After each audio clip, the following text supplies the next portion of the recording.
Leo nataka niseme na wewe mzazi ambaye umekuwa na familia, una watoto nyumbani. Liko tatizo ambalo jamii yetu sasa inaanza kutoa matunda. Kuna tatizo linaloanza kutoa matunda katika jamii yetu. Tunaanza kuyaona matunda. Hawa vijana ambao tunaona leo wanasumbua taifa, wanasumbua mataifa mbalimbali, wanajiita Gen Z, ni kwa sababu waliandaliwa vibaya na wazazi wao. Mtoto anapokuwa na miaka mitatu au mwaka mmoja, anapotenda kosa lolote lile, dogo au kubwa, unapomuita mbwa, nyoka, shetani, au unamuita nyani, ngedere, au unamuita kuku au bata, manake unamtabiria kuwa hivyo huyo mtoto wako. Kuna wazazi hasa wanawake, hasa mikoa hii ya Pwani, kutokea Tanga mpaka Mtwara. Nimefanya utafiti wangu, nimeona kila familia mtoto kafanya kosa dogo tu, pengine kamwaga tu chai, pengine anakunywa chai, amemwaga chai, anaitwa mbwa. We mbwa wewe. Kama mtoto wa kike anaitwa we malaya wewe. Sasa yale maneno ambayo we mama au baba unamtamkia yule mtoto wako uliyomzaa mwenyewe, unamuumbia maisha ambayo atakwenda kuishi baadaye. Au wewe mjinga, unamwambia mtoto wako uliyemzaa mwenyewe mjinga, mpumbavu, malaya, muhuni. Maneno haya tunayoyatamka kwa watoto wetu ndio yanakwenda kuumba watoto wetu kuwaje. Sasa unaona watoto hawa ambao leo tunaona kwenye maisha yao yanavyoendelea.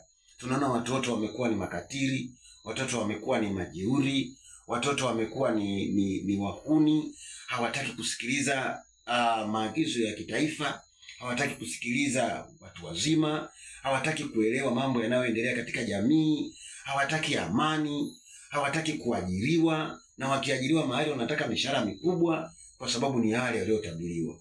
Unaona vijana wanavaa manguo ya ajabu ajabu, lakini kauli za wazazi wakati wakiwa wana mwaka mmoja au hata miezi 6 mpaka kufikia miaka 5 au 10, 15 ndio wanatengeneza maisha yao ya sasa. Walimu mashuleni wanayajua hayo. Watu wa afya, watu wa ustawi wa jamii, watu mbalimbali ambao wanasimama na watoto katika jamii, hasa shule za chekechea, wanayaona haya. Mtoto anakuja shuleni anaanza kutukana matusi, anamuita mwenzake mbwa, anamuita mwenzake nguruwe, anamuita mwenzake mpumbavu. Ukifuatilia utakuta yale maneno huyo mtoto ameyatoa kwa mama yake au baba yake, na huyo baba yake au mama yake hayo maneno ameyatamka kwa mtoto wake.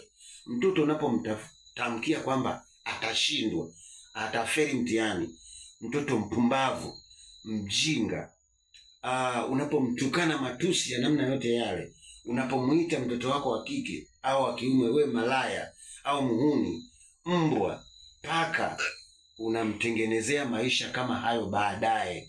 Leo watoto wetu hawa ambao tumewatamkia maneno hayo, ndio hawa wamekuwa paka sasa, wamekuwa mbwa, wamekuwa majeuri, wamekuwa wakorofi, hawawezekani.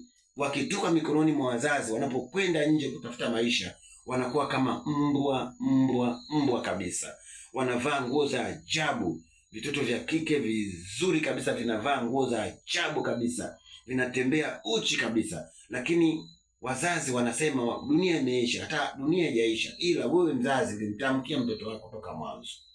Ninashauri sana serikali sasa ianze mpango mpya wa kutengeneza taifa au jamii ambayo itaelewa hili somo vizuri.